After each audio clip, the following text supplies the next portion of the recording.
Adi, kita sudah mulai Halo, live ini. halo, ya, halo. Sehat, Pak. Sehat, sehat. Gimana? Udah Alhamdulillah. makan siang? Udah. Lisa gimana? Sehat, Lisa? Alhamdulillah sehat. Nih habis baca buku nih, setebal ini nih. Wis, mantap. Jadi, Mudah-mudahan nanti masyarakat terserahkan ini. harus dong. Kita kan penyuluh hukum harus progresif ya. Jadi Iya, em, meskipun apa ya? Ya pokoknya meskipun intinya mengisi waktu kosong dengan hal bermanfaat lah, baca buku atau apa gitu kan. bukan mengisi waktu yang kosong, memanfaatkan waktu sebaik-baiknya. Betul, memanfaatkan. Pak Yadi biasanya ngapain nih? Waktu yang kosong dipakai buat apa? Ya, buat konten ada ngedit, edit juga Hmm. mengumpulkan ini tentunya kan materi-materi, bahan-bahan penyuluhan hukum. Hmm. Ya nggak apa-apa, asal jangan judi online lah ya, atau jangan Iyalah, penggalangan dana yang ilegal gitu. betul Nah, betul. kayak kayak hari ini nih kita mau diskusi tentang penggalangan dana. Pak Yadi kayaknya lagi di pantai nih, ada suara-suara angin-angin dari samping-sampingnya ya. AC, AC, AC, oh, saya sebelah kira lagi di AC. pantai. Terus dipasang latarnya Backgroundnya seolah-olah di kantor gitu kan, backgroundnya biar nggak ketahuan. Nggak kan ya? enggak. Nggak boleh Ini ya. di kantor nih, masih Oh, jam di kantor. kerja. Iya. Wih, mantap. Kita Ya sebagai memanfaatkan. salah satu ini aja, Hmm, kan ini masih hmm, jam kerja juga melaksanakan tusi sebagai penyuluh hukum kan. betul sekali. Ininya, apa ya, se, sependek pengetahuan kita lah. Yang penting kita mencoba berbagi kan gitu. Gitu. Betul, terus berkarya ya. Kan Ya, katanya kalau ilmu yang bermanfaat itu akan memberikan keberkahan, bukan begitu, bukan? amin. Amin. Semoga berkah ya buat kita juga dan juga Iya. buat masyarakat yang nonton acara kita tentunya. Ya, Pak amin. Yadi, hari ini kita mau bahas tentang aspek hukum penggalangan dana. Jadi terinspirasi Ya. dari kasusnya Agus dan Novi. Oh Nah, gitu ya. iya kita kita ngobrolin itu aja ya hari ini. Kita nggak bahas Ya. tentang kasus tersebut sih, cuman kita bahas aspek hukumnya aja. Kira-kira kalau misalnya penggalangan dana itu seperti apa sih baiknya? Udah gitu, kenapa sih kok bisa sampai ada perkara kayak gitu kan? Iya, Artinya kan, ya. Jadi Mas pelajaran Yadi lah kan ya. Jadi betul pelajaran pelajaran buat buat kita. kita semua. Kenapa jadi Betul. seperti itu kan? Malah Mm. apa ya? Berkasus lah. Iya, seperti yang kita ketahui ya, kalau kita baca media-media gitu kan, dimulai dari penggalangan dana untuk mengobati matanya Agus, kemudian ada penyalahgunaan, fungsi tersebut ya, gitu.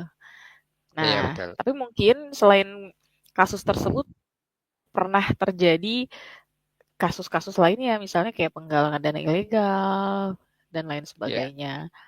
Kayak pernah dengar ya, apa Ya ada namanya, ada. influencer ya menggalang dana, tapi dipermasalahkan ya pada akhirnya kan karena nggak jelas gitu, apakah memang sudah izin atau belum. Nah, Ya betul. jadi terkait Itu juga penggalangan dana ini nih, ini Pak Yadi. juga apa namanya? Hmm, Mungkin kesempatan kita ini juga agar hmm, masyarakat tuh dalam memberikan donasinya tuh nggak salah kan gitu, nggak salah betul, memberikan biar gitu nggak kan. salah. Nih Mm-mm, kita jangan-jangan pokoknya yang ngobrol menggalang santai dana ini di siang bukan hari.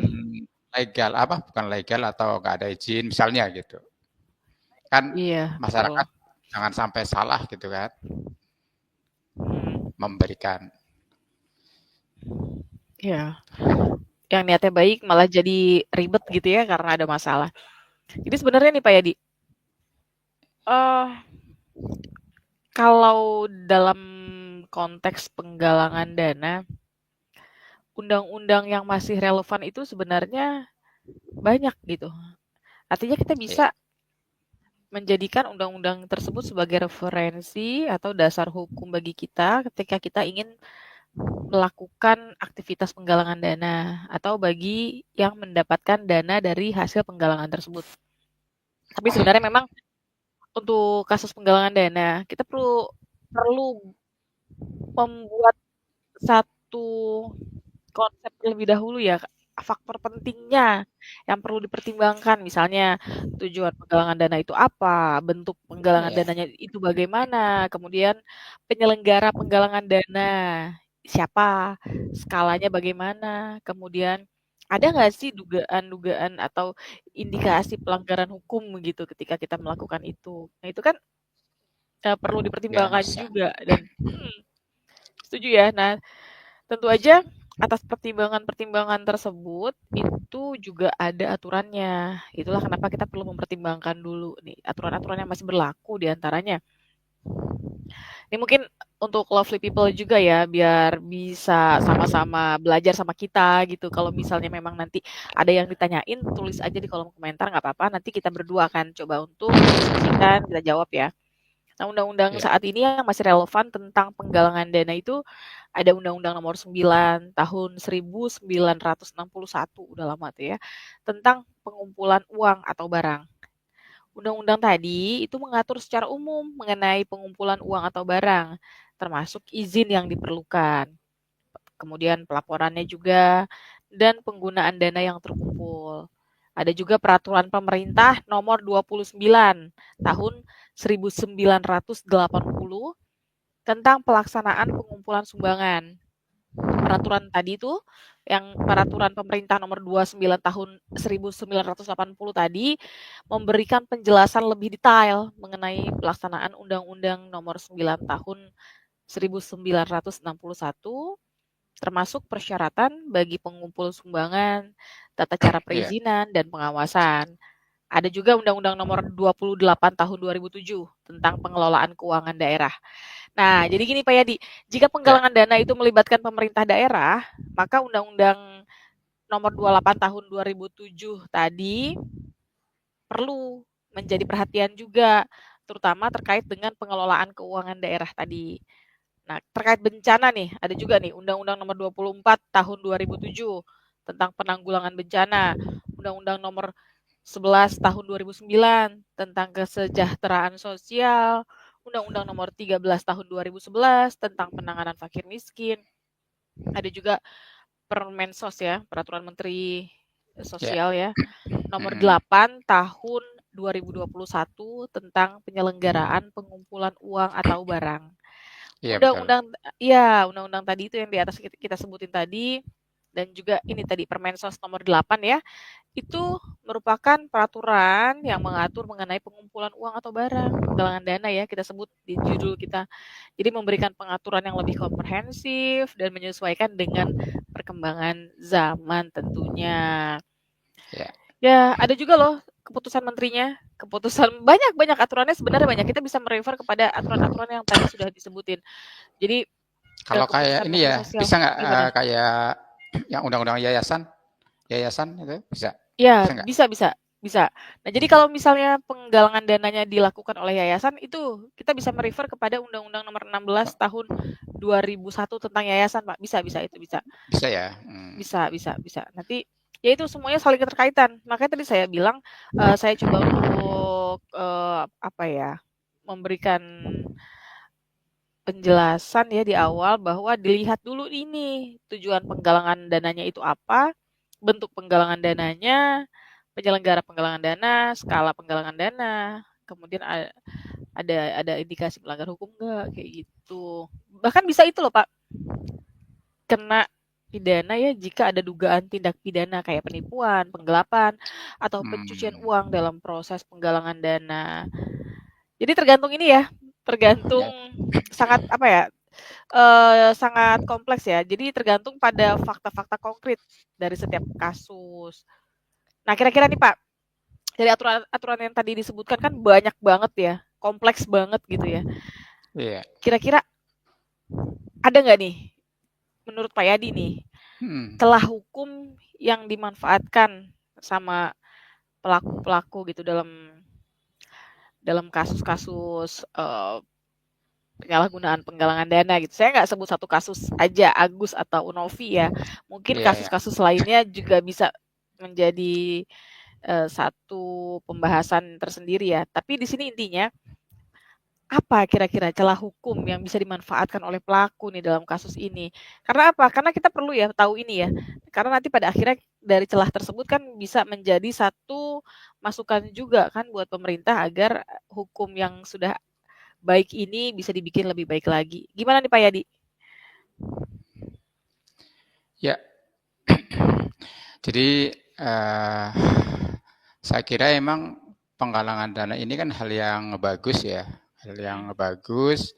Kemudian orang menggalang dana Hmm. juga mungkin tujuannya pasti bagus ya, saya kira ya, saya Hmm. kira. Cuma memang kan tujuan bagus, niat baik itu kadang kalau tidak menggunakan aturan gitu ya, tidak ada. Hmm. Artinya maksudnya itu harus ada pengaturan lah gitu biar nggak salah-salah. Emang tadi sebenarnya baguslah, misalnya ada influencer yang berniat baik ya menggalang Hmm. dana untuk membantu sesama ya yang memang membutuhkan. Tapi kadang yang disayangkan tuh si penggalang dana ini ternyata tidak menggunakan pengaturan-pengaturan yang berlaku, yang akhirnya menjadi celah hukum. Maksudnya tuh bisa jadi nggak sesuai dengan peruntukannya seperti itu. Nah, Hmm. misalnya kalau kita melihat kasusnya Agus ya, Hmm. mungkin ya misalnya begitu. Iya. Jadi saya kira itu jadi banyak celah ya. Kenapa Hmm. jadi akhirnya berkasus lagi gitu kan? Saling apa? Saling melaporkan ya kalau nggak salah begitu, saling menuduh karena memang uh, ketika menggalang dana, kemudian menyampaikan, memberikan kepada penerima itu uh, kurang jelas lah. Bayangan saya sih kurang jelas. Jadi nggak ada aturannya, misalnya itu nggak ada perjanjian, misalnya itu. Nah, beberapa hal ya yang mungkin bisa kita lihat ya dalam kasus itu.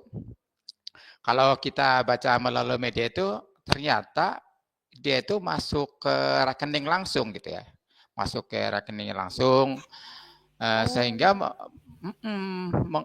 tidak menggunakan seperti lembaga apalah yang memang legal gitu, misalnya seperti yayasan atau lembaga-lembaga penggalangan dana lainnya yang resmi begitu. Jadi uh, ceritanya itu melalui rekening langsung. Jadi dalam kasus yang tadi, misalkan Hmm. Agus ini, akhirnya menganggap bahwa uang yang diberikan itu jadi uang pribadi gitu. Artinya Hmm. pemberian secara pribadi kan, pemberian secara pribadi yang akhirnya itu terserah mau digunakan buat apa gitu kan.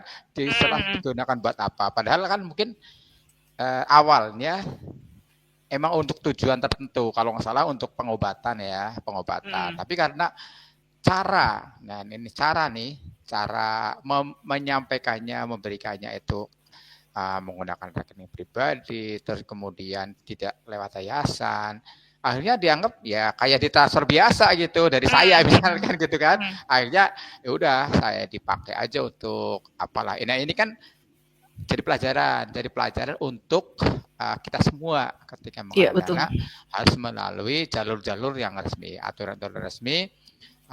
Melalui yang tadi tuh banyak yang sebelumnya Lisa sudah sampaikan kan Hmm. aturan-aturannya, bisa lewat yayasan, melihat undang-undang yang ada gitu, peraturan yang ada. Hmm. Kemudian akhirnya apa? Ya sudah kalau begitu jadi rekening pribadi dianggap itu hibah, kemudian tidak ada laporan kan, akhirnya kan nggak ada laporan yang jelas gitu, nggak ada laporan jelas, terindikasi, jadi akhirnya terindikasi bahwa tidak sesuai lah dengan peruntukannya. Hmm. Dari kasus itu kan akhirnya karena nggak transparan, masyarakat kan banyak yang akhirnya protes kan. Iya, iya. Artinya protes, minta dikembalikan lah, bayangannya kan seperti itu. Nah, Mhm. kan ini jadi rusuh ya. Artinya masalah ini celah-celah ini jadi pelajaran lah, karena memang Iya, itu betul. tadi celahnya, karena tadi nggak menggunakan aturan-aturan yang sudah disampaikan oleh Lisa, akhirnya masing-masing menggugat lah melalui pengacaranya. Ya udah, jadi seru. Nah, ini hal-hal kayak gini kan harusnya nggak bisa terjadi ya, nggak boleh terjadi. Hmm. Nggak boleh terjadi ketika menggalang dana untuk apa gitu, untuk apa peruntukannya, dan harus jelas cara penyampaiannya, dan harus jelas dulu laporannya gitu kan, harus ada Hmm. Hmm. laporannya untuk apa.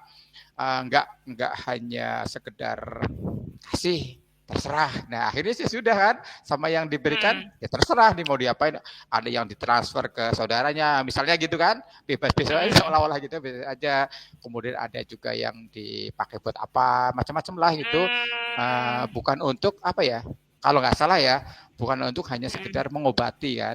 Nah, ini kan pada awal tujuan itu. Nah, ini perlunya menggunakan aturan yang jelas, dan perlunya ada perjanjian Hmm. ketika memberikan dana yang sudah terkumpul itu. Nah, kalau nggak salah kasus ini kan nggak ada gitu kan, nggak ada Hmm. perjanjiannya, terus kemudian akhirnya nggak ada laporannya. Nah, inilah Iya. pentingnya regulasi ini yang uh, perlu kita apa namanya pahami, dan kemudian ke depan tuh jangan sampai terjadi hal-hal yang seperti ini. Nah, seperti tulisan. Jadi ya mungkin selanjutnya aku pikir sih pemerintah harus mempunyai peranan yang banyak lah, itu peran pemerintah Hmm. untuk mengatur dan mengawasi ini. Kalau menurut saya gimana tuh kira-kira peran pemerintah Iya sih, betul. untuk Betul, betul. mengawasi penggalangan dana ini? Iya, ya tadi sepakat sama Pak Yadi ya. Jadi ketika memang Ya, diperuntukkan untuk apa, ada klausul ya, atau ada ya, mm-mm. perjanjian ya, itu dipergunakan Ya, untuk apa. Jadi harusnya memang digunakan sebagaimana mestinya. Terus ada kalau laporannya, misalnya harusnya gitu, peran, harusnya ada laporannya. iya, setuju, setuju. Tapi mungkin Kemudian yang tadi apa, sih Pak? dari salahnya dari awal tuh mungkin ya, karena melalui rekening Bisa pribadi jadi. ya. Iya itu. Gimana Betul, Lisa betul. kira-kira pemeran pemerintah harus Iya, dalam hal ini harus harus ini iya dong, betul. Nah, harus kuat pemerintah kan gitu sebenarnya memang untuk mengawasi dan sudah mengaturnya. memfasilitasi dengan melalui aturan-aturannya ya, regulasi-regulasinya ya. Dan Ya, selebihnya memang itu pemeran pemerintah penting banget sih, penting banget. Nah, regulasi sudah dibuat ya, undang-undang dan peraturan yang tadi sudah disebutkan. Terus kemudian standar dan kriteria. Jadi pemerintah menetapkan standar dan kriteria yang harus dipenuhi oleh penyelenggara penggalangan dana seperti persyaratan legalitas, transparansi laporan keuangan, dan tujuan yang jelas ya kan. Itu ya, kan semua ada di undang-undang tuh sebenarnya. Kemudian pemerintah juga mengeluarkan izin kepada organisasi atau individu yang ingin melakukan penggalangan dana. Ini dari aspek apa ya? Dari sisi yang melakukan penggalangan dananya ya. Karena di dalam pasal 3 Permensos nomor 8 tahun 2021 tentang penyelenggaraan pengumpulan uang atau barang PUB disebutkan bahwa yang berhak menyelenggarakan pengumpulan sumbangan adalah suatu organisasi atau oleh kepanitiaan yang memenuhi persyaratan dan telah mendapat izin terlebih dahulu dari pejabat yang berwenang. Dan kemudian setelah itu pemerintah melakukan verifikasi terhadap kelengkapan persyaratan dan keabsahan tujuan penggalangan dana sebelum memberikan izin. Persyaratannya itu apa? Nah, ini penting juga ya kita informasikan ya. Artinya gini, ketika terjadi kasus seperti ini kan barangkali nanti ada yang mempermasalahkan.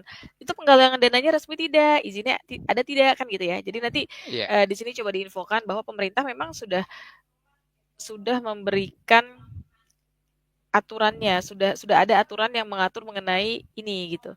Jadi persyaratan untuk melakukan penggalangan dana tadi itu kita mempunyai akta notaris atau akta pendirian disertai AD, ART yang memuat asas, sifat dan tujuan organisasi, kemudian lingkup kegiatan, susunan organisasi dan sumber keuangan. Kalau bergerak di bidang usaha kesejahteraan sosial, organisasinya harus sudah terdaftar ya pada institusi atau instansi sosial setempat. Selain itu, diperlukan juga SK kepanitiaan bagi pemohon. Nah, pemerintah juga perlu melakukan monitoring dan audit sih sepertinya, dan pemerintah sudah melakukan ini gitu. Sudah Ya. dilakukan.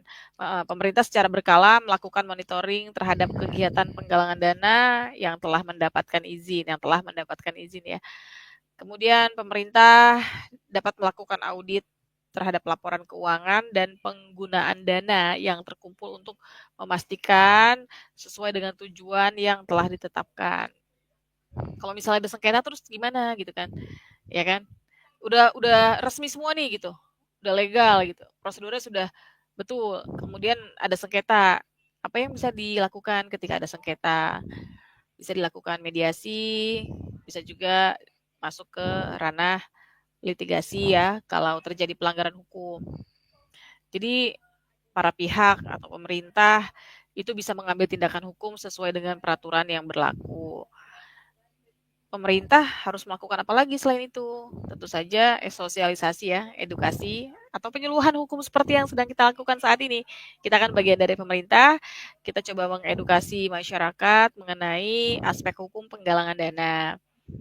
Jadi sosialisasi yang dilakukan kepada masyarakat itu terkait dengan tata cara penggalangan dana yang benar, hak dan kewajiban donatur, kemudian cara mengenali kegiatan penggalangan dana yang tidak sah.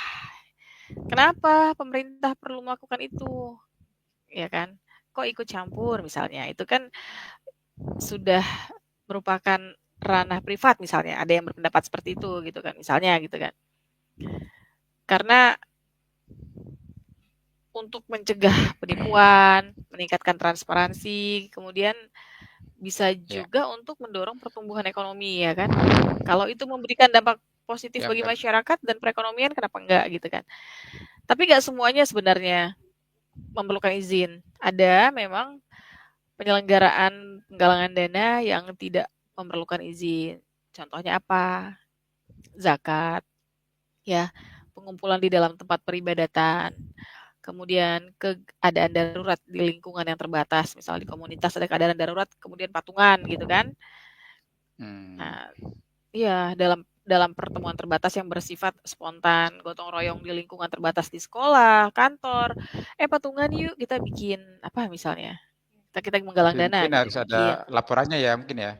ya pasti ke RT RW setempat misalnya gitu, atau ke apa ketua panitia atau panitia terkait yang melakukan penggalangan dana gitu. Karena kan itu pasti diketahui bersama, ya kan? Uangnya Ya. atau dana yang digalang juga kita himpun dari para donatur ya. Setidaknya memang ada laporan lah gitu, transparansi itu diperlukan seperti itu. Jadi memang dengan adanya pengawasan yang ketat dari pemerintah, diharapkan memang kegiatan penggalangan dana itu bisa berjalan dengan baik dan Mungkin ada yang skala manfaatnya gitu. skala besar ya harus melalui apa ya tadi ya platform resmi lah ya, mungkin ya kalau skala skala besar gitu ya. Betul. Kalau Betul, sampai betul. 1 M 2 M kan gitu ya harus jelas misalkan itu. Iya, jadi kalau itu apa ya organisasi atau ada kepanitiaan mengenai itu ya betul.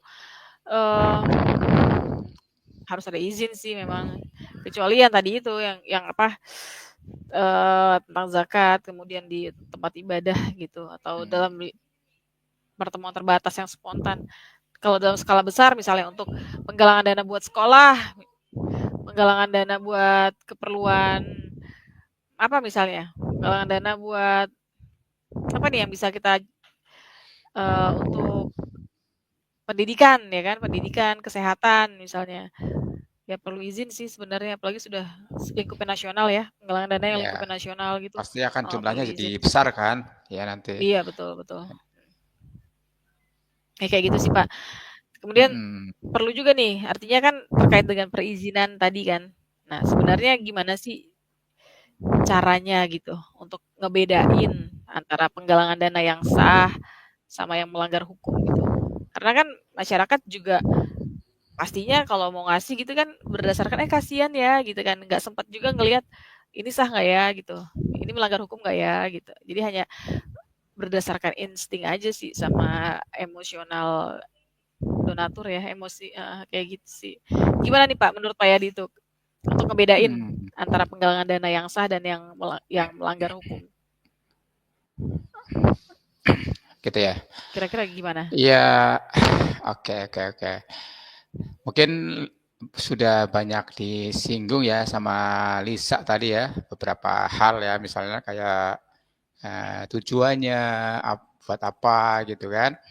Tapi tentunya masyarakat harus lebih tahu dulu ya, kita artinya harus jelas lah agar benar-benar bisa membedakan nih bahwa ini penggalangan yang ilegal dan legal. Ini yang apa? Yang sah dan tidak sah. Kita harus memfokuskan ke sana juga agar memastikan bahwa dana yang diberikan itu nggak salah. Dan nggak salah, donasi yang diberikan dari masyarakat itu nggak salah. Kemana nanti arah uang tersebut atau dana tersebut. Yang pasti sih seperti yang sudah disinggung tadi harus ada izin, gitu, harus ada izin ketika ada sebuah apa ya kelompok lah atau perorangan barangkali yang akan menggalang dana harus ditanyakan dulu kan ada izinnya enggak, izinnya dari mana ya, seperti misalnya Kementerian Sosial atau ada izin dari pemerintah daerah kan ada juga kan aturan dari pemerintah daerah mengenai penggalangan dana ada izin apa enggak gitu. Terus atau lembaga-lembaga lain yang misalnya memang lembaga-lembaga yang resmi gitu, resmi. Itu banyak sih sebenarnya sih lembaga-lembaga yang apa namanya resmi ya yang untuk penggalangan dana. Misalnya seperti apa ya? Misalnya kayak seperti apa ya? Misalnya seperti ini leh, apa lembaga amil zakat gitu, Lisa, ya, sebagai amil zakat tuh bisa nggak apa-apa, misalkan ada dari lembaga amil zakat, terus kemudian banyak sih platform-platform sebenarnya yang kita bisa bisa percaya, misalkan yayasan ya, yayasan, kemudian ada Basnas ya, Basnas, ada juga Basnas ada juga LAS itu lembaga amil amil zakat.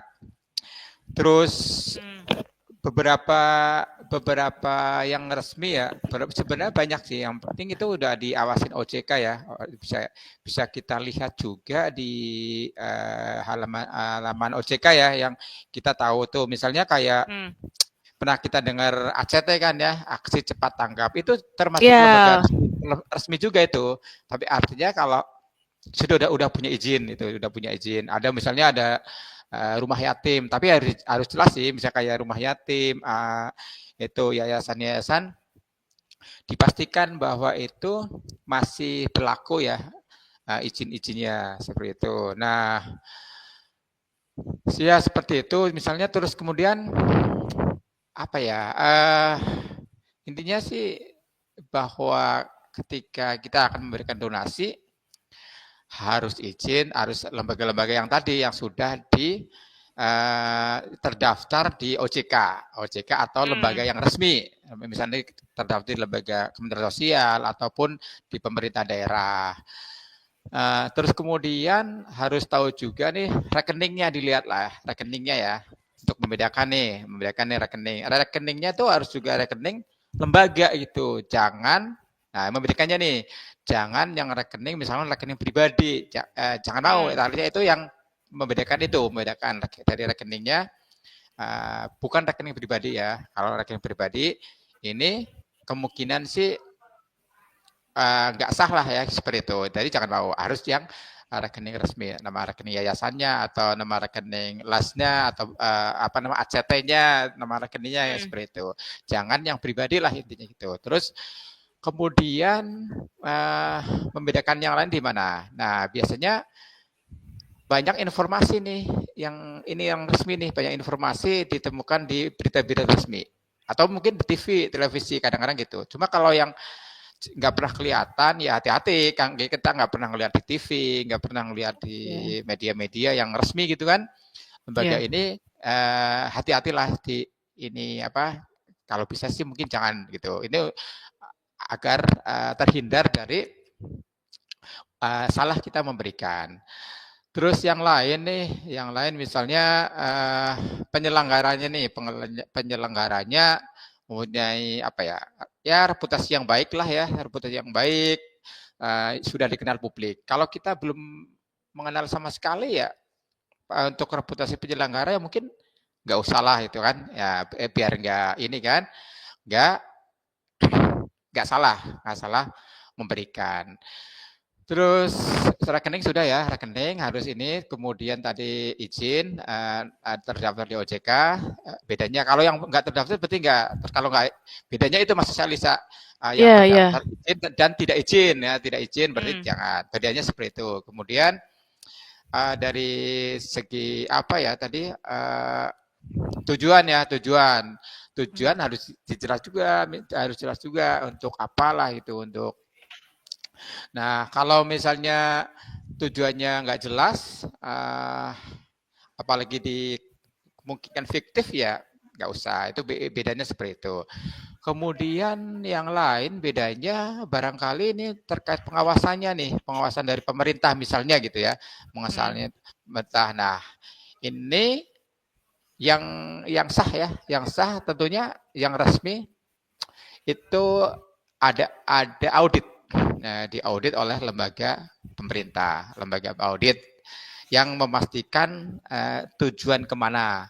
Nah, jangan sampai pengawasannya nggak ada nih. Kalau ini siapa yang ngawasin nih dari yang tadi yang menggalang dana ini ada kemungkinan itu bisa disalahgunakan. Maka itu ya kita coba hindarilah kira-kira seperti Iya. itu. Kalau untuk bedanya sih beberapa seperti itu tadi yang sudah saya sampaikan.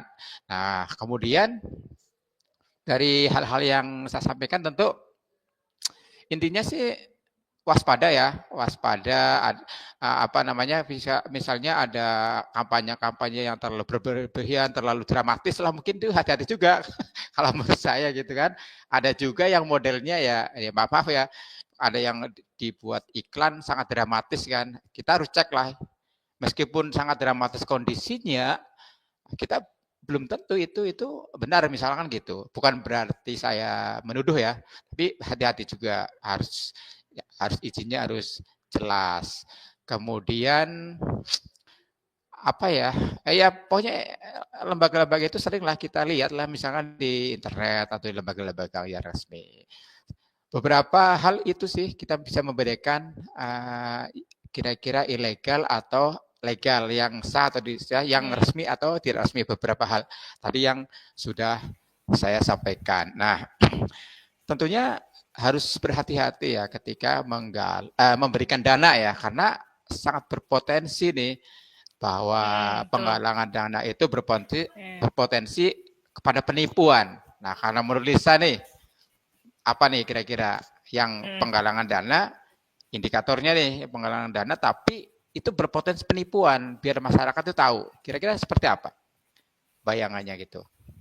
Bisa dijelaskan ke masyarakat. Tadi Lisa? sih iya.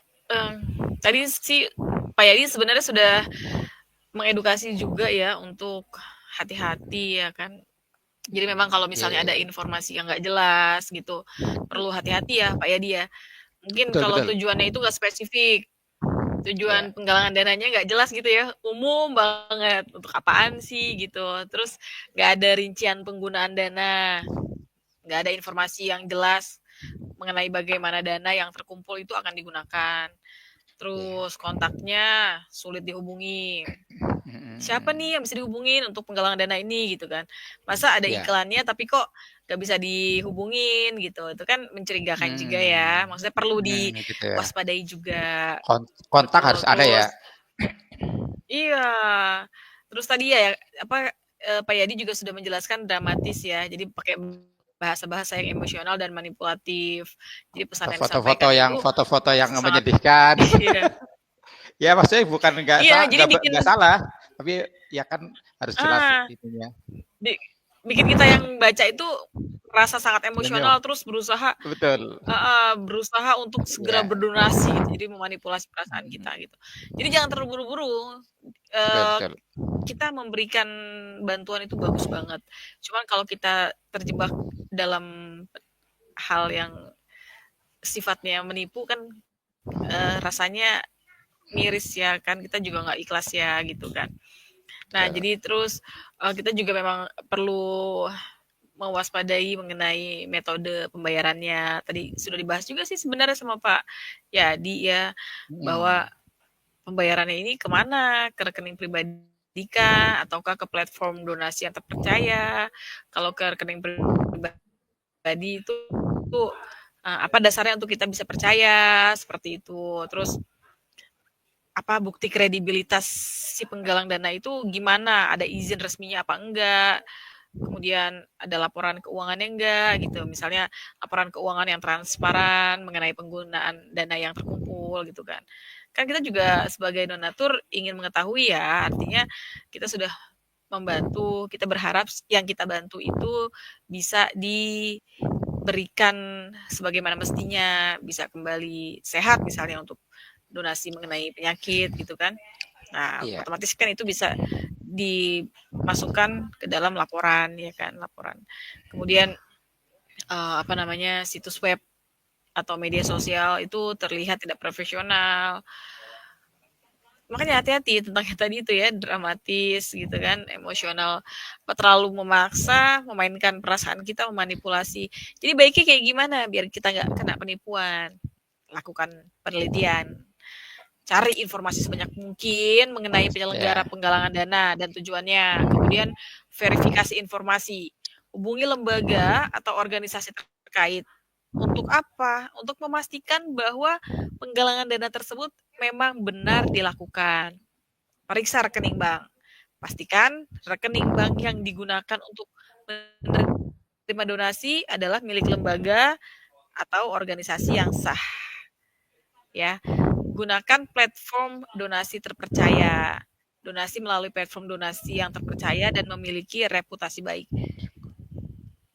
Kita harus meneliti terlebih dahulu nih. Kita memberikan donasi ini kepada yang kita percaya, kepada yang memang dipercaya dengan bukti-bukti yang sudah dia paparkan atau tidak.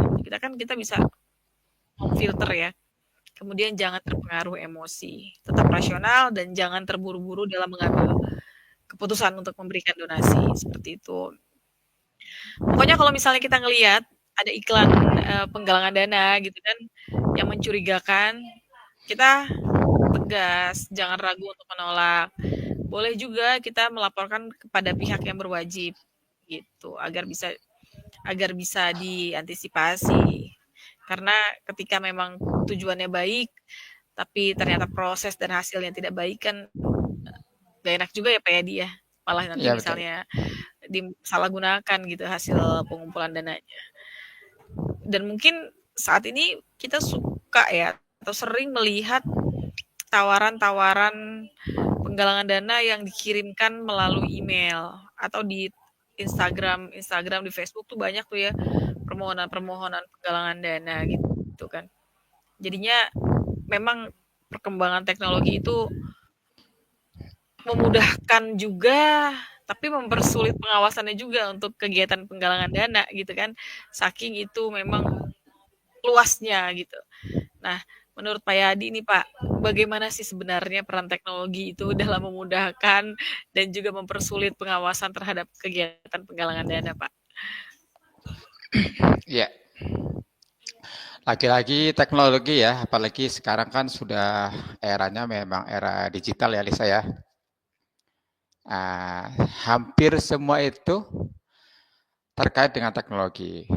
Karena sudah tidak bisa dihindari teknologi dalam kegiatan apapun lah ya, termasuk penggalangan dana ya. Penggalangan dana, teknologi juga tetap berperan untuk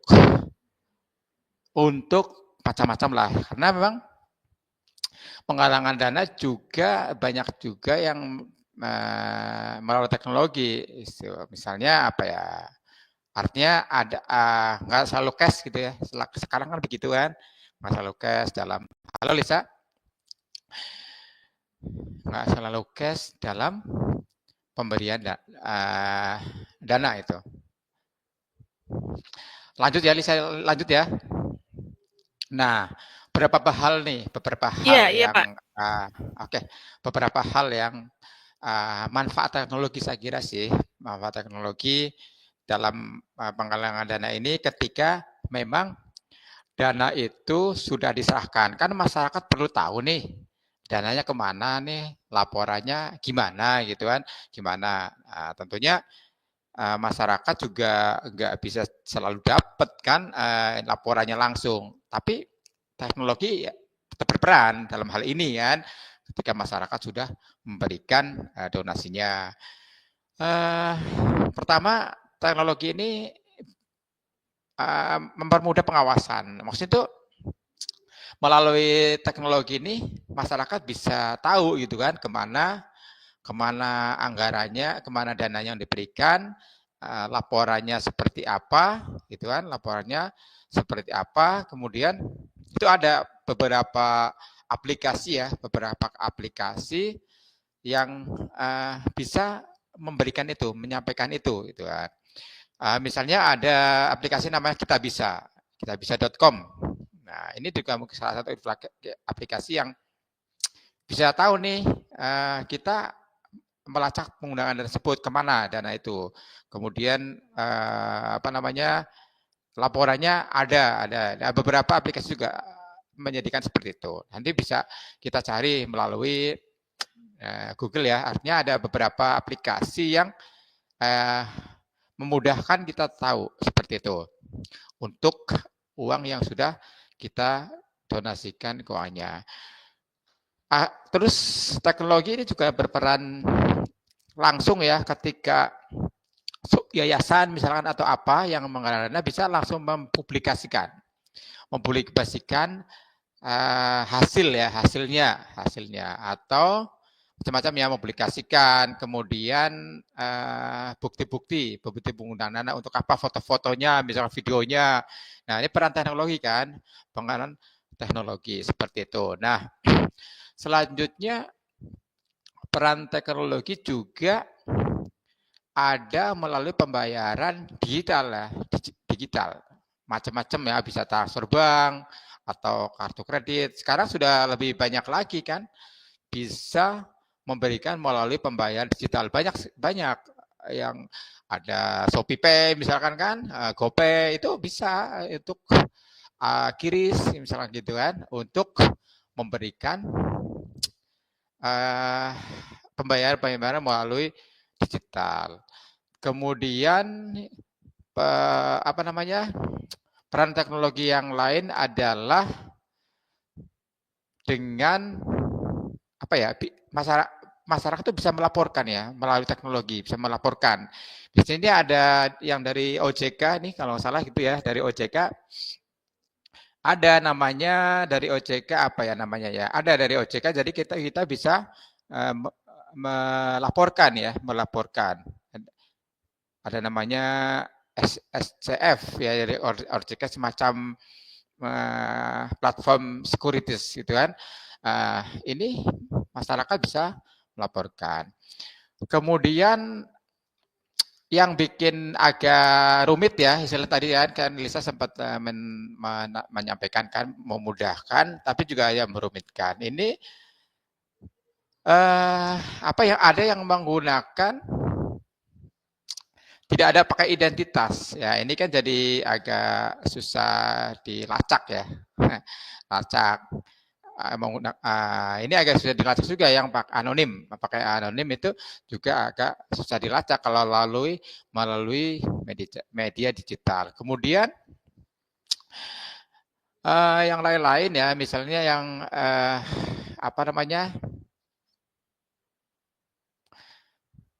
misalnya media sosial, juga ada beberapa media sosial juga agak susah ya, agak susah dilacak ya, agak dilacak karena begitu banyaknya platform atau platform yang nggak resmi. Nggak resmi misalnya ada Hmm. grup WhatsApp atau media sosial itu kan kadang-kadang uh, juga susah di ini, susah dilacak gitu. Deteksi ya.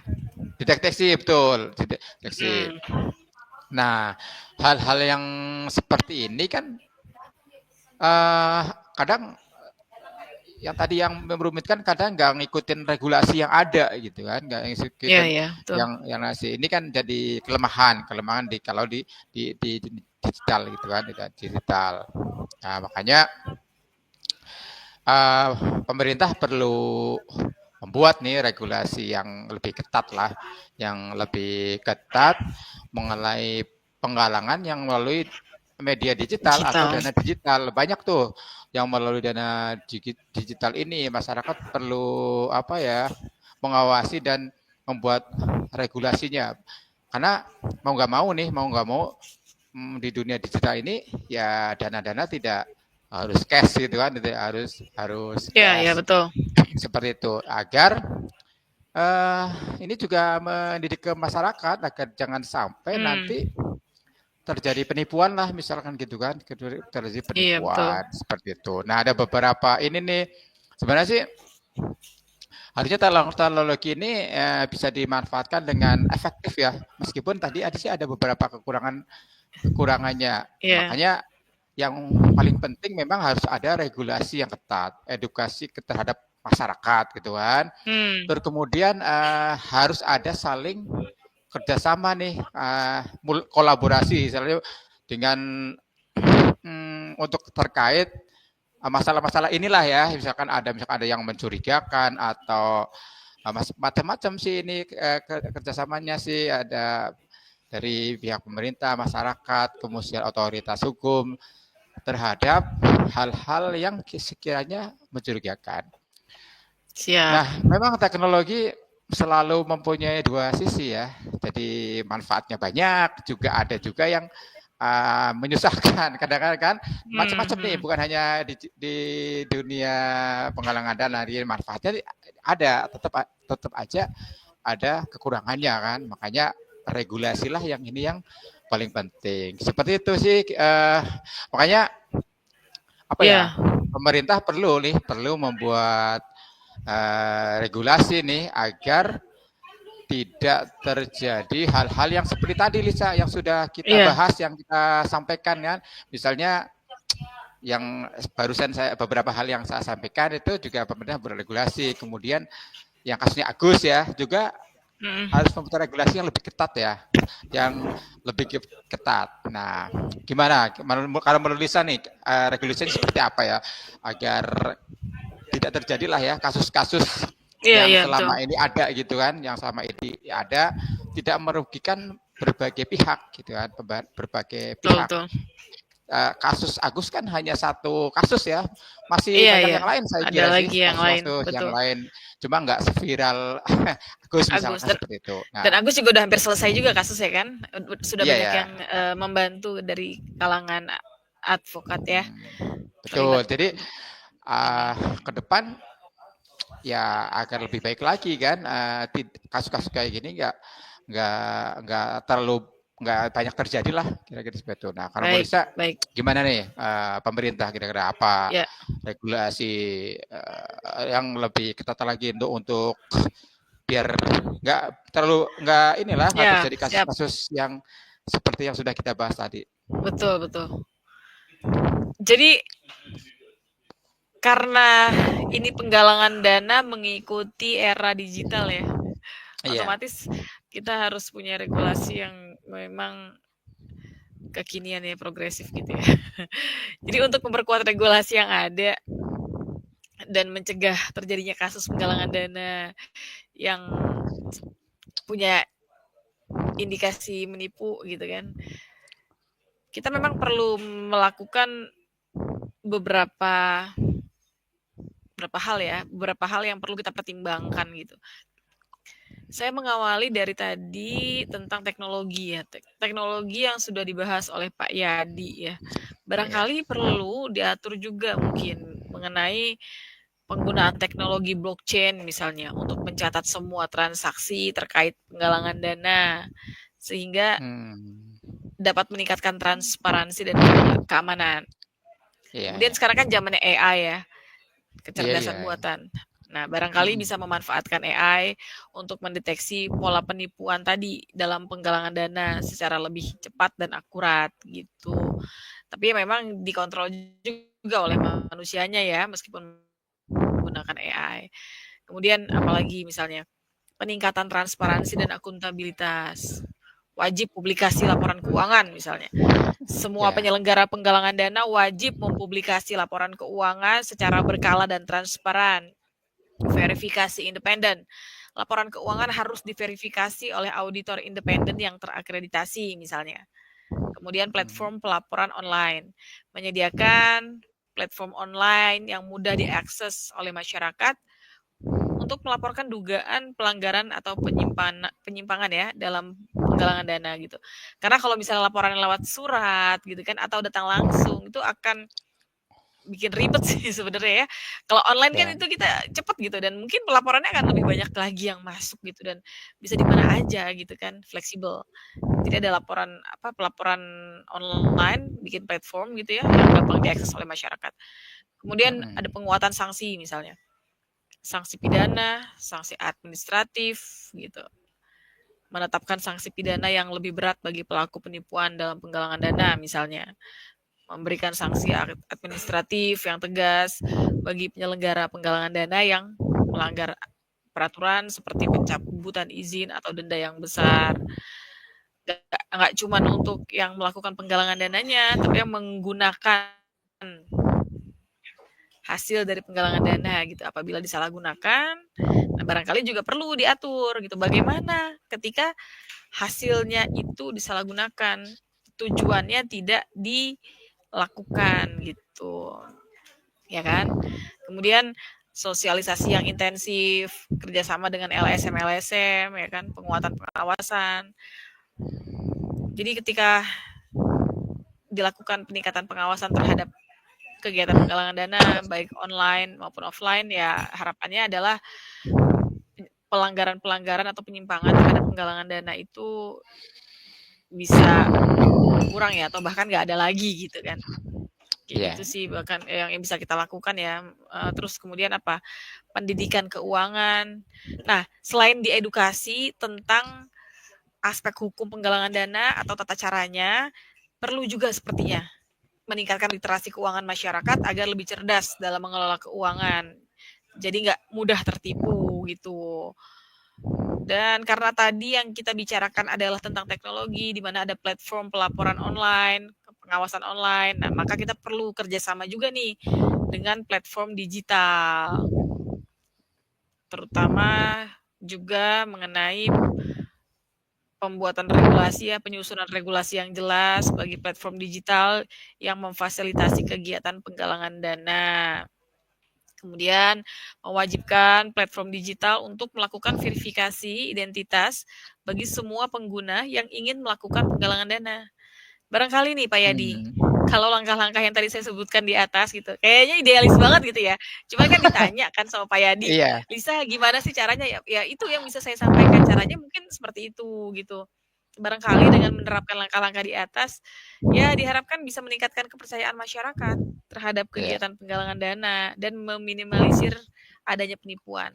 Jadi ketika masyarakat Iya. percaya gitu terhadap penggalangan dana dan penggalangan dananya ditujukan untuk kegiatan-kegiatan sosial yang bermanfaat gitu, ya pada akhirnya kan banyak yang terbantu juga kan, seperti itu. Jadi memang perlu Iya. kolaborasi dari semua pihak dan semua unsur ya, dan menyesuaikan regulasi serta apa ya prosedur-prosedur terkait penggalangan dana sesuai dengan zaman seperti itu. Nah, Ya. tadi kan kita belum bahas tentang peran penegak hukumnya ya. Peran penegak hukum dalam menindak pelaku penipuan penggalangan dana nih Pak Yadi. Kalau Ya, tadi ya. kita sudah bahas mengenai dari aspek teknologinya gitu kan. Nah, dan lain sebagainya. Nah, kalau peran penegak hukum itu sendiri tuh gimana tuh Pak dalam menindak pelaku penipuan penggalangan dana Pak? Ya, peran penegak hukum ya. Ini lagi-lagi kan Iya, akhirnya penegak hukum harus memiliki peran ya terhadap terjadinya penggalangan dana yang diindikasikan menjadi penipuan atau memang sengaja menipu gitu kan. Pastinya yang kita sampaikan tadi penggalangan dana bukan hanya melalui digital saja ya, bukan hanya melalui internet, ada juga yang langsung kan gitu kan. Ada yang juga langsung, artinya itu sama-sama nih. Penegak hukum juga harus mempunyai peran menegakkan hukum terhadap para pelaku-pelaku penipuan penggalangan dana, baik yang melalui digital, melalui media sosial, internet, maupun yang langsung. Gitu. Nah, pastinya beberapa hal ya yang mereka harus lakukan ya, misalnya dia akan identifikasi dulu kan melalui penyelidikan kan, baik yang penipuannya langsung maupun yang melalui digital. Tentunya mereka harus menggunakan SDM yang memang ahlinya. Ada juga kan yang di penegak hukum harus ada nih yang ahli menyelidiki bentuk-bentuk penipuan yang dilakukan melalui media digital. Ini harus ada gitu kan. Karena memang dilakukannya melalui dua jalur kan, yang langsung dan tidak langsung. Nah, ini juga penegak hukum juga harus bisa. Jadi suaranya putus-putus. Ya, halo ya sekarang. Misalnya ya sudah bagus. Polisi atau penegak hukum ya, mereka harus mempunyai selain kemampuan penyelidikan di penipuan yang bentuk langsung, dia juga harus bisa yang penipuan melalui media digital. Itu juga harus bisa. Kalau memang belum ahli, ya pemerintah atau instansinya harus ada suatu pelatihan terhadap para penegak hukum agar bisa menguasai penyelidikan, mengidentifikasi pelaku yang lewat digital seperti itu. Nah, kemudian apa yang harus dilakukan? Tentunya melakukan penangkapan dan penahanan lah seperti biasa tuh ya, penahanan dan penangkapan. Karena kan misalnya unsur penipuan tentunya ini delik biasa ya, itu polisi atau penegak hukum sudah langsung bisa bertindak setelah mendapatkan informasi mengenai pelaku, itu bisa melakukan penangkapan dan penahanan. Kemudian akan diterapkan undang-undangnya, bisa undang-undang ITE ataupun KUHP. KUHP biasanya yang langsung ya, yang langsung. Kemudian yang melalui media digital bisa menggunakan undang-undang informasi dan transaksi elektronik. Nah, kemudian beberapa hal nih setelah tadi melakukan penahanan, terusnya kemudian prosesnya pasti melalui peradilan ya, Lisa ya. Ya ini peradilan ya, setelah ada penahanan, penangkapan penahanan, dilanjutkan kan, nanti ada penyidikan pastilah seperti itu, ada penyidikan, kemudian ada kalau memang lanjut, pasti ada penuntutan dan lain sebagainya dan lain sebagainya. Suaranya barusan putus. Barusan putus-putus. Oke. Dan seterusnya. Tentu setelah penangkapan nanti pasti ada namanya penyidikan, ada penuntutan, kemudian gitu kan, sampai selesai lah keadilan ditegakkan gitu kan, misalnya sampai pengadilan dan lain sebagainya. Nah, tentunya selain tadi peran penegak hukum yang sudah dilaksanakan, juga bisa melakukan pencegahan ya melalui edukasi dan sosialisasi gitu, agar masyarakat tidak terkena kasus modus penipuan dari penggalangan dana. Ini juga saya pikir tugasnya pemerintah juga, kemudian seperti itu kan. Nah, selanjutnya kalau memungkinkan ya, jadi diharapkan sih memungkinkan ya, kalau ada yang tertipu ya bisa melacak dana lah, kemudian dikembalikan kepada korban. Nah, saya kira sih itu bisa ya, misalnya kasusnya Agus ada nggak seperti itu? Kalau gitu ya, kan masyarakat meminta untuk kembali, gitu kan? Kembali. Ya, mekanismenya seperti apa nanti? mekanisme seperti apa sih diharapkan ya, kalau memang itu tidak sesuai dengan peruntukannya ya bisa kembali lagi ke masyarakat, karena masyarakat juga berhak kan, berhak memberikan tapi berhak juga meminta kalau memang yang diberikan itu tidak sesuai dengan peruntukannya. Peruntukannya, kira-kira seperti Betul, itu sih ya. betul. Kemudian macam-macam yang lain ya, misalnya harus ada kerjasama lah dengan apa namanya pihak-pihak lain. Itu untuk apa penegak hukum. Nah, tantangannya tentu setelah melakukan hal-hal yang tadi tuh menindak, Ada yang lewat. kemudian ada juga dia selain memberikan pengawasan, kemudian pengembangan sistem pengawasannya, pasti ada tantangan nih yang dihadapi oleh para penegak hukum. Ini juga sangat penting untuk diperhatikan oleh para penegak hukum tantangan-tantangan ini karena ini juga harus dihadapi maksud itu diatasi. Misalnya akhirnya ya kesulitan ada yang anonim seperti biasa ya, dia penipu-nipu menggunakan nama-nama anonim kan. Nah, ini agak susah dilacak. Terus kalau yang melalui digital tuh suka buktinya kurang. Jadi yang melalui digital tuh kadang-kadang jadi agak susah dilacak. Kemudian banyak macam-macam nih penipu-penipu ini modusnya itu menggunakan platform-platform yang seolah-olah itu bukan apa ya model kayak dia sebenarnya penggalangan dana tapi dibuat macam-macam lah seperti kayak abal-abal gitu ya, kontennya nggak detail ya. Ya, seperti dibuat kayak game atau apa gitu misalnya gitu. Nah ini juga tantangan bagi penegak hukum.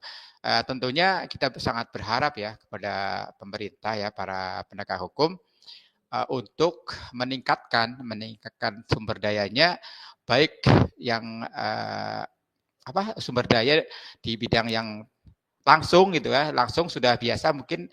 Nah sekarang yang harus terus ditingkatkan saya kira sih yang melalui teknologi agar lebih meningkat lagi mereka sumber dayanya agar karena banyak juga yang melalui penipuan melalui media digital. Nah ini kan yang memang harus lebih diperkuat lagi. Beberapa hal sih kira-kira seperti itu harus penegak hukum perannya harus sangat berperan lah seperti itu. Nah, sekarang aku pikir betul. Perlu ada langkah-langkah konkret lagi nih, Lesa. Perlu ada langkah-langkah konkret lagi agar meningkatkan kesadaran ke masyarakat, agar mereka itu tahu tuh masyarakat nih bahwa ini penipuan nih, penggalangan dana ini penipuan. Nah, kira-kira apa nih menurut Lisa nih langkah-langkah konkretnya yang perlu kita lakukan untuk meningkatkan kesadaran masyarakat. Kita itu macam-macam kan, kita bisa penyuluh hukum, bisa pemerintah dan kerjasama, kolaborasi kan, agar benar-benar memberikan kesadaran masyarakat. Ini penipuan misalnya gitu, ini pengalaman benar kan? Menurut saya gimana? Coba. Iya, jadi memang penegak hukum tidak bisa bekerja sendiri ya Pak. Ya. Masyarakat juga memiliki kontribusi penting untuk mencegah terjadinya penipuan terhadap proses penggalangan dana dan juga menekan korban-korban gitu yang ada misalnya ya. Jadi kesadaran masyarakat tentang risiko penipuan dalam penggalangan dana itu penting memang. Langkah-langkah konkret apa nih yang bisa kita lakukan untuk meningkatkan kesadaran masyarakat tersebut? Kita bisa melakukan kampanye sosialisasi yang masif, yang biasa kita sebut penyuluhan hukum. Kita kan di sini penyuluh hukum menyebutnya sebagai penyuluhan hukum ya, secara langsung maupun tidak langsung ya, melalui televisi, radio, surat kabar, media online gitu. Kemudian sosialisasinya itu dilakukan secara berkelanjutan dengan bahasa yang tentu saja mudah dipahami oleh masyarakat. Jadi terus gitu berkesinambungan.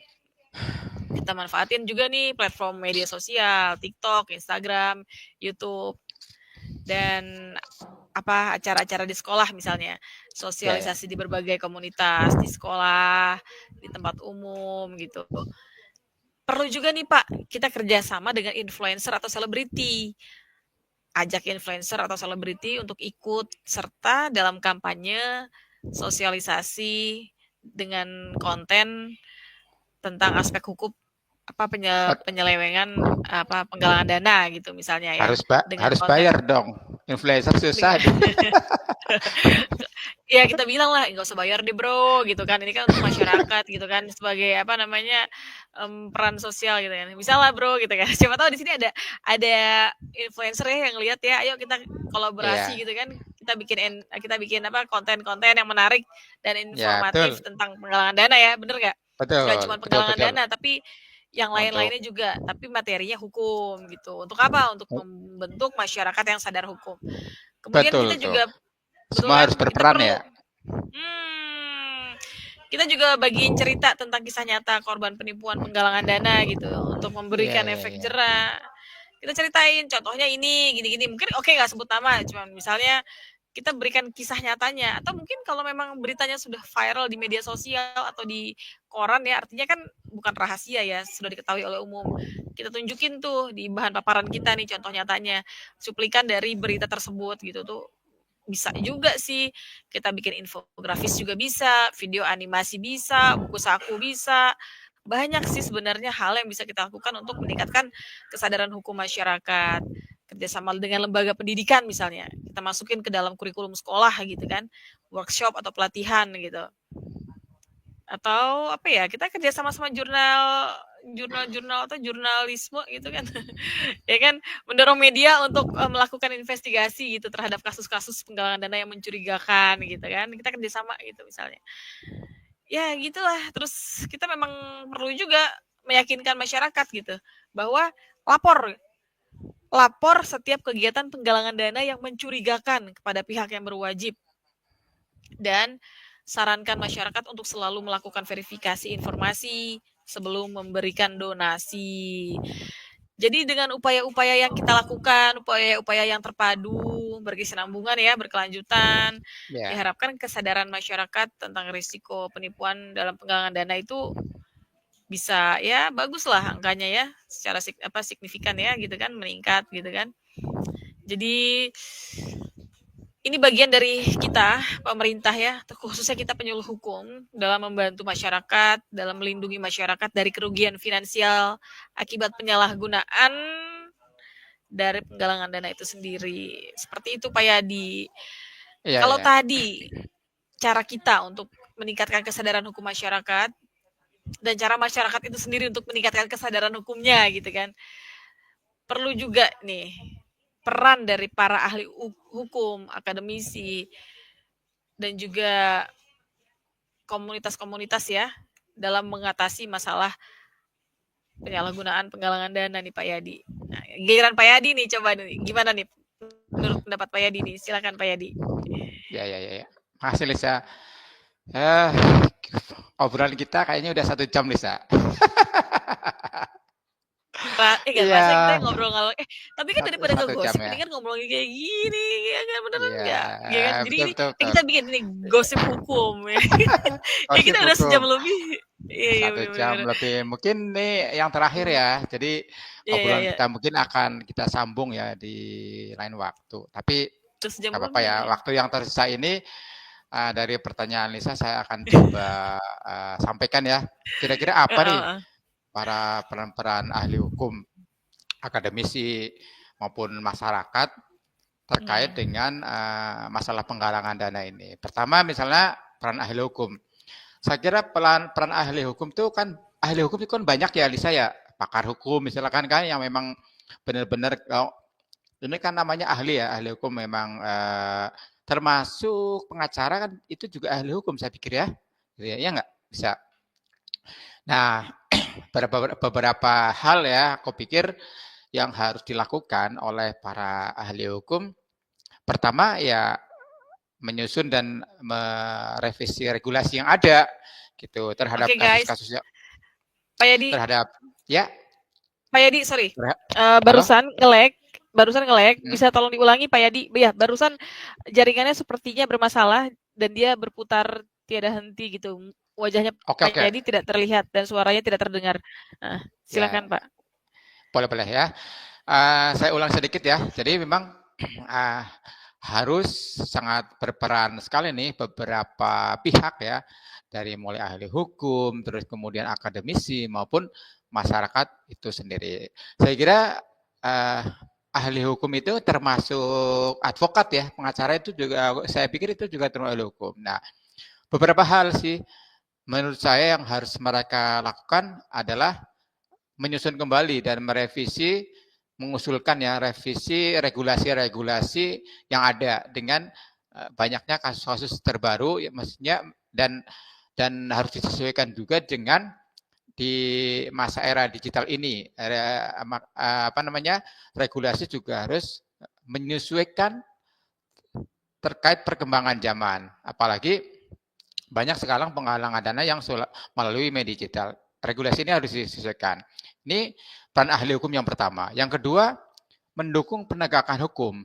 Nah, ketika sudah ada korban, kemudian korban akan melakukan penuntutan, ahli hukum ini, misalnya pengacara gitu atau advokat, dia harus mau sebagai pendamping hukum bagi korban penipuan. Kemudian para ahli hukum juga harus berperan melatih apa namanya, aparat-aparat yang lain, misalnya agar lebih baik gitu kan, terutama di dunia digital ini ya, kejahatan di dunia digital. Kemudian arah ahli hukum itu bisa menjadi saksi ketika ada kasus masalah penggalangan dan ini yang tidak sesuai. Nah, peran yang lain ini pasti nggak pernah ketinggalan nih, masalah edukasi kepada masyarakat. Harus mempunyai peran mengedukasi masyarakat, menyebarkan informasi hukum, kemudian ya melakukan diskusi-diskusi ilmiah, kemudian seminar-seminar lah begitu. Ini tugasnya ahli hukum, harus lakukan itu. Tuh, karena ini akan sangat mengedukasi masyarakat. Selanjutnya peran akademisi.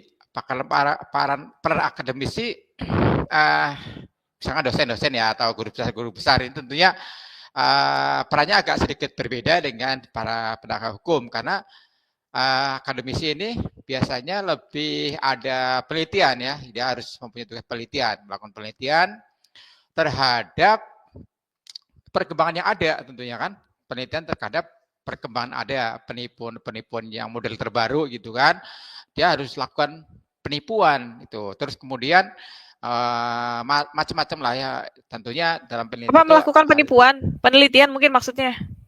Penelitian, maksudnya gini, maksudnya tadi penipuan apa Pak? penelitian, maksudnya Masa dia harus okay, bisa okay. mendeteksi terhadap yang model-model penipuan yang baru, gitu. Maksud saya itu model-model penipuan yang baru. Nah, ini tugasnya Siap. para akademisi gitu kan, akademisi apa sih mereka apa namanya, modus-modus yang terbaru yang mereka lakukan. Ini kan mereka harus teliti.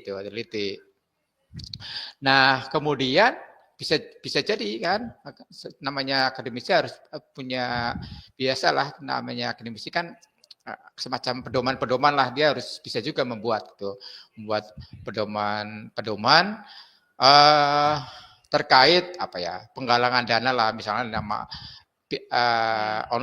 melalui online ataupun yang langsung. Nah, sekarang kan banyak yang melalui online kan. Nah, tidak lupa seperti biasalah edukasi terhadap mahasiswanya gitu. Edukasi dan maksudnya agar apa ya, kode ya macam-macam lah ya, namanya akademisi kan, harus akademisi, terus apa namanya,